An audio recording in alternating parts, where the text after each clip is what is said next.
What happens when America's most down-to-earth talk show host meets one of the world's most controversial royals and decides not to follow the expected path? The moment Meghan Markle stepped onto the Kelly Clarkson Show, everyone behind the scenes anticipated a smooth, pleasant interview about recovery, fresh start, and discovering her authentic self. What they witnessed was something entirely different. A gradual, intense confrontation between Kelly's genuine warmth and Meghan's cold detachment. Before the opening segment concluded, everyone in the studio could sense it. This wasn't simply another celebrity conversation. This was tension building beneath those brilliant studio lights. The Kelly Clarkson Show set sparkled in gentle shades of teal, pink, and golden amber illumination spilling across the wooden platform. The massive LED screen behind the sofa displayed the show's branding and shimmering visuals. The crowd hummed with energy, that recognizable upbeat Kelly atmosphere saturating the space. Kelly entered,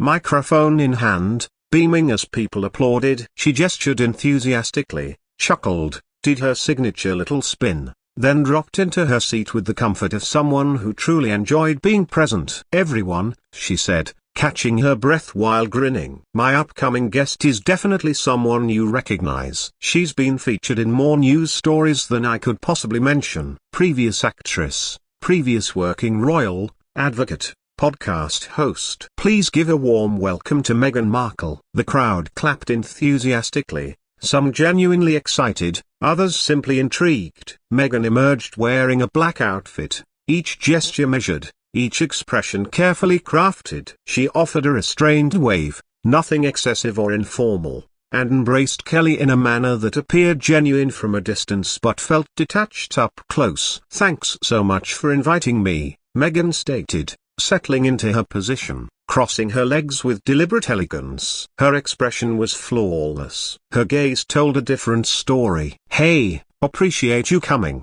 Kelly responded, warmth in her tone. "I understand you've got countless commitments, so I'm grateful you carved out time." Meghan angled her head slightly. "Well," she answered with a cool edge, "I believe I do whatever I can to help others comprehend me properly." The crowd gave a courteous chuckle, though something pointed beneath those words caused several people to shift uncomfortably. Kelly registered it, though she maintained her pleasant demeanor, the way she consistently did. All right," Kelly said, bringing her palms together. "We're starting easy. I give you my word. You've been residing in the States for some time now. How does existence here compare to, well, everything that came before?" Meghan leaned backward in her position, chin elevated just enough. "America," she stated, "feels like a location where I can actually breathe, where I'm not perpetually required to put on a smile or perform according to somebody else's definition of proper behavior." She briefly glanced toward the crowd. "I imagine that's unfamiliar territory for certain individuals." Kelly laughed gently,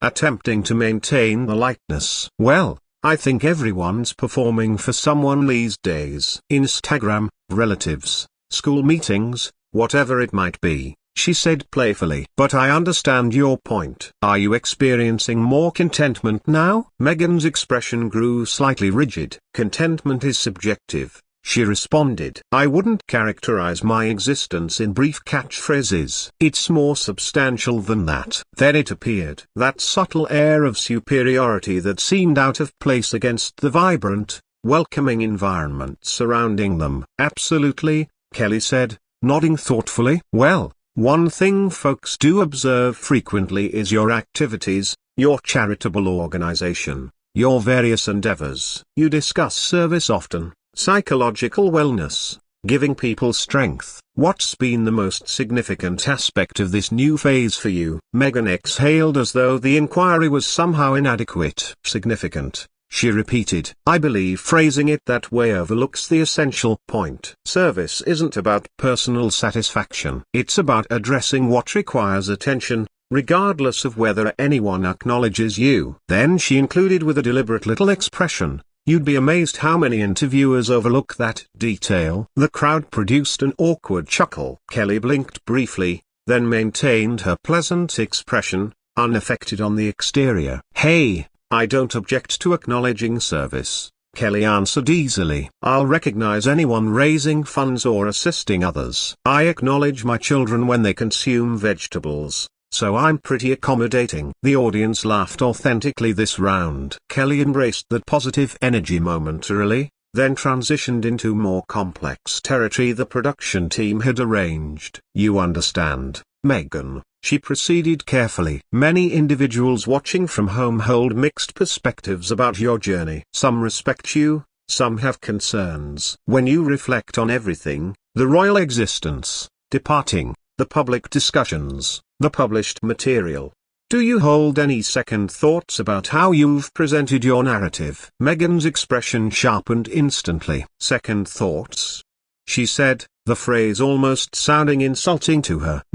Individuals who question the truth are typically people who weren't sincere. I stood behind every statement. What I might question is that society still lacks sufficient intelligence in certain areas to grasp complexity. A wave moved through the audience. Some chuckled nervously, others looked concerned. Kelly's pleasant demeanor wavered slightly, though she maintained it. Complexity is certainly challenging on social platforms. That's undeniable, Kelly responded, preserving her casual tone. However, some individuals don't believe they're receiving the complete picture.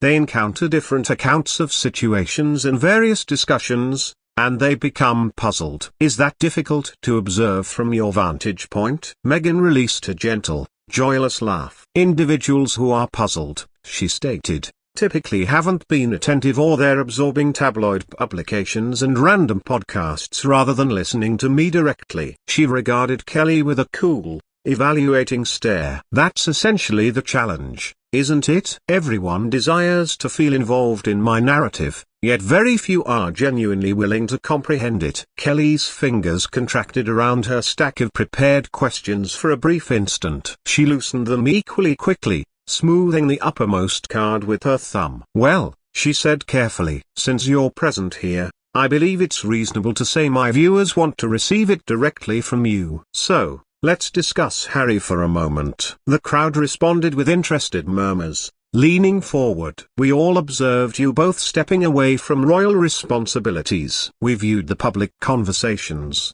the documentary series. How is he managing currently as a spouse, as a father, as simply Harry? For the initial time, Meghan's demeanor shifted. Something resembling defensiveness appeared, blended with frustration. Harry is doing well, she replied. He doesn't require constant public wellness checks. Individuals discuss him as though he's a television personality instead of an actual human being. He's my spouse, not a storyline character. Kelly nodded, remaining composed. Sure, I comprehend that. I'm divorced. I've experienced my existence being scrutinized. I understand how. Yes, Meghan interrupted with a faint courteous expression that seemed anything but genuine. But respectfully, your situation is different. I believe sometimes Americans prefer to reduce everything into relatability. Certain existences simply aren't comparable. The crowd reacted noticeably. Some gasped, others whispered, a few laughed uncomfortably. Kelly's gaze moved to the audience and returned, that Texas friendliness cooling slightly,